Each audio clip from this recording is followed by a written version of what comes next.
علم، علماء، اسکالرز، اہل دانش کے لیے سرکار، دربار، حکومت سے دوری نہ تو دین کا کوئی بنیادی مطالبہ ہے، نہ کوئی اخلاقی ضرورت اور تقاضا۔ یہ ہر فرد کے اپنے اجتہاد پر منحصر ہے اور حالات پر منحصر ہے کہ اس بارے میں کیا فیصلہ کرتا ہے۔ ممکن ہے کسی دور میں ایسے لوگ صاحبان اقتدار ہوں جن کے اقتدار کا کوئی اخلاقی جواز نہ ہو، وہ طاقت کے زور پہ آ گئے ہوں، عوام کی رائے کے برخلاف آ گئے ہوں، اور ایک صاحب علم سمجھتا ہے کہ ایسے لوگوں کے ساتھ کسی طرح کا تعاون اسے نہیں کرنا چاہیے، ان سے دور رہنا چاہیے، یہ اس کا فیصلہ ہے اور وہ اس کو یہ فیصلہ کرنے کا حق حاصل ہے۔ لیکن بعض اوقات اگر ایسا ہوتا ہے کہ کوئی دیندار آدمی، کوئی نیک آدمی، کوئی صاحب دل آدمی حکمران بن جاتا ہے اور کوئی صاحب علم یہ محسوس کرتا ہے کہ اس کے ساتھ تعاون کرنا چاہیے، اس کے ساتھ قرب کا اظہار کرنا چاہیے، اس کی معاونت کرنی چاہیے تاکہ کوئی اچھے کام کر سکے، تو وہ اس کا فیصلہ کر سکتا ہے اور اس کے ساتھ معاونت کر سکتا ہے، اس کا ساتھ دے سکتا ہے۔ گویا یہ فرد کے 100% اپنے اجتہاد پر اور حالات پر منحصر ہے کہ کسی حکومت، کسی اقتدار کے بارے میں وہ کیا فیصلہ کرتا ہے۔ کوئی ایسا ہارڈ اینڈ فاسٹ رول نہیں ہے کہ ہر حکومت سے دور رہنا ہے یا ہر حکومت کے قریب رہنا ہے۔ ہماری اپنی علمی روایت کے اندر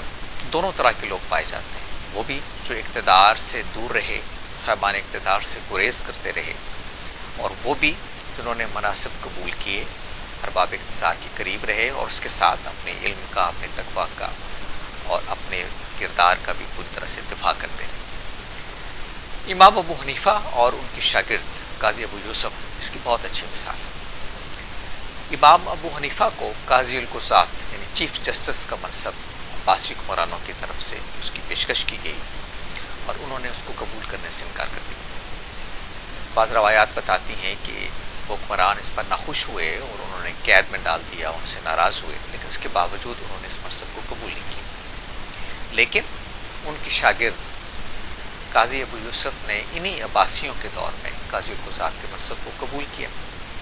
کم و بیش 10 سال تک تا دم مرگ وہ اس منصب پر فائز رہے، اور اس میں کوئی شبہ نہیں ہے کہ امت کے اندر ان کا جو علمی مقام اور مرتبہ ہے، ان کے تقویٰ کا جو اعتراف ہے وہ ایسے ہی ہے جیسے امام ابو حنیفہ کا ہے۔ لیکن دلچسپ بات یہ ہے کہ وہ فقہ جو امام ابو حنیفہ سے منسوب ہے، اس میں سے 80% سے زیادہ آراء وہ ہیں جو قاضی ابو یوسف کی آراء ہیں، یعنی عملاً وہ قاضی ابو یوسف کی فقہ لوگوں پر اعتبار کرتے ہیں، لوگ ان کی دیانت پر اعتبار کرتے ہیں، ان کی علمی آراء پر اعتبار کرتے ہیں، ان کے تقویٰ پر اعتبار کرتے ہیں۔ اور یہ روایات موجود ہیں کہ انہوں نے خود اپنی عدالت میں خلیفہ ہارون رشید کے خلاف فیصلہ دیا، حالانکہ وہی ان کو لائے تھے اور وہی ان کا بڑا احترام بھی کرتے تھے، اور انہیں کی کہنے پہ کتاب الخراج جیسی بڑی علمی کتاب قاضی ابو یوسف صاحب نے لکھی۔ تو کہنا یہ ہے کہ علم کے اندر اور ہماری امت کی روایت کے اندر ایسے لوگ موجود رہے ہیں جنہوں نے مناسب سمجھا تو عہدوں کو قبول کیا، اور کبھی مناسب سمجھا تو عہدوں سے صرف نظر بھی کیا، اس سے دور رہے۔ پاکستان کی تاریخ میں آپ دیکھیے تو علماء اپنے اپنے دور میں اپنے وقت میں حکمرانوں کے ساتھ تعاون بھی کرتے رہے، اور کبھی ان کو محسوس ہوا کہ وہ درست لوگ نہیں ہیں تو ان سے دور بھی رہے، فاصلہ بھی کیا۔ مثال کے طور پر ایوب خان ایک فوجی عامر تھے،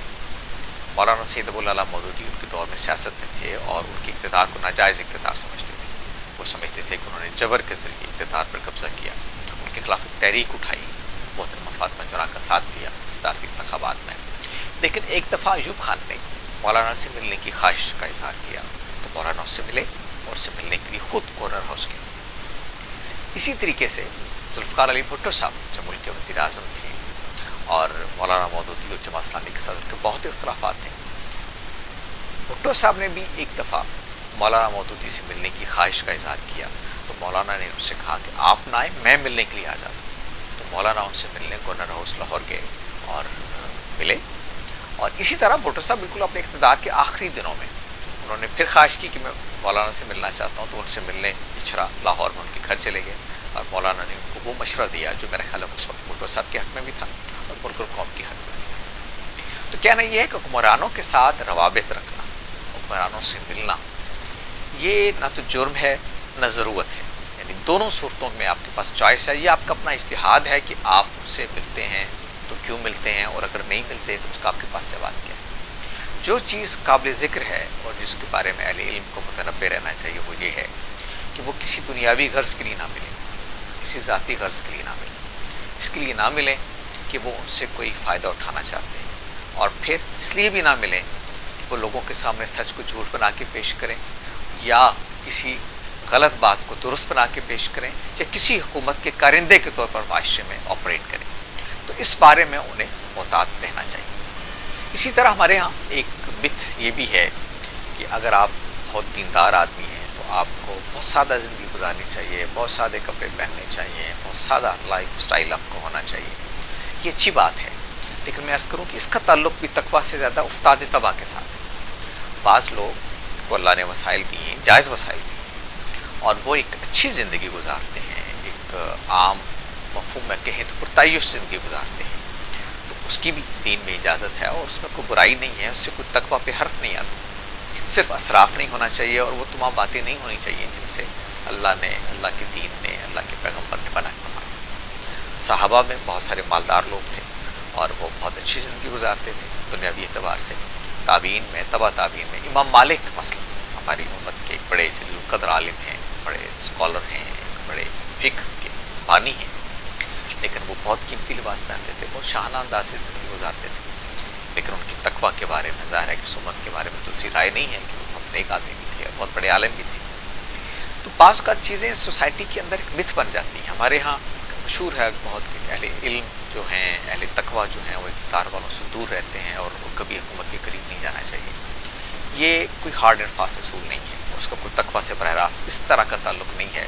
کہ اگر آپ چلے گئے تو آپ کے تقوے کو زد پہنچ گئی، اور آپ نہیں گئے تو آپ کو بڑے صاحب تقویٰ دیں۔ اسی طرح لائف سٹائل میں بھی آپ کی افتادی طبع کا تعلق ہے۔ اصل چیز یہ ہے کہ آپ حق کے لمبردار ہیں، آپ کسی دنیاوی مفاد کی خاطر، کسی حکمران کی خاطر سچ کو جھوٹ اور جھوٹ کو سچ بنا کے پیش نہیں کرتے، آپ کسی ایجنڈے کی تکمیل نہیں کرتے،